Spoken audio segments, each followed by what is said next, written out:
State lawmakers are working to ease Arizona's budget crisis, but are they doing enough? A vote today could come on a proposal to help reduce the $2 billion budget deficit. It would cut $300 million from health, social services, and education. Lawmakers also claim they have found a way to boost money coming in by about $167 million. Meantime, a group called Arizona Budget Coalition thinks the budget can be balanced by increasing sales taxes and borrowing from the lottery. The State Loan Commission plans to meet later on this morning as well. They're expected to approve some $700 million in additional money. That money's coming from an outside lender to help pay the state's bills. Well, joining us this morning is the chairman of the commission, Arizona State Treasurer Dean Martin. It is good to have you here. Thank you for coming in. Thank you for having me. Okay, so if I'm doing my math correctly, we're talking about an extra $300 million here, $167 million, an extra $700 million. This is over $1.1 billion that possibly could help us out? Well, basically what's happening is because they haven't balanced the budget, the state is spending $2 billion more than they make. We've got to come up with that cash somewhere. But they have to pay it back before the end of the year or else you violate the Constitution.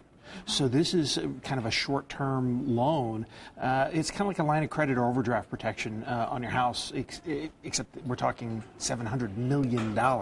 And where is this $700 million coming from when you're talking about getting it from an outside lender? Well, the first 500 we can do internally, but the state's already used that, tapped that out. So we went out to bid last month, and the winner of that bid was Bank of America, and they gave the cheapest rates. We're going to pay about 0.75% in interest costs. So this is a done deal. I mean, they are able to.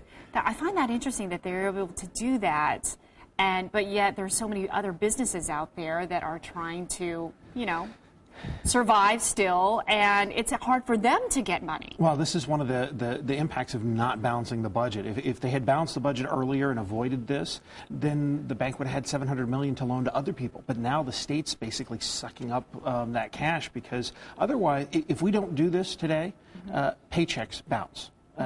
Vendor payments bounce. You can't. You have to do this. The state is literally out of cash. Right, and the trickle effect goes on and on. Tell us about today's meeting. Well, we've done all the legal work. We've did the RFP. Today is the ratification, essentially. We can't put this facility in place without it, and it's happening just at the last possible minute to save the cash, save the cost associated with it, because the state's already tapped out a $500 million internal line of credit that we've been able to give them. So now they need another $700 million external. And so we're looking at over $1 billion. The state will be in the red by January. And what is your take on the governor's proposed tax increase? People are struggling right now. They're having a hard time making ends meet. There's never a good time to raise taxes, but I don't think this is the best time. I mean, people, what do you do when you're having a hard time selling TVs or cars or any type of inventory? You lower prices, not raise them. I think this will actually delay recovery, not speed it up. Okay. Dean Martin, it is great to have you here. Thank you so much for that breakdown. Scott, we'll toss it back to you. And we've got more.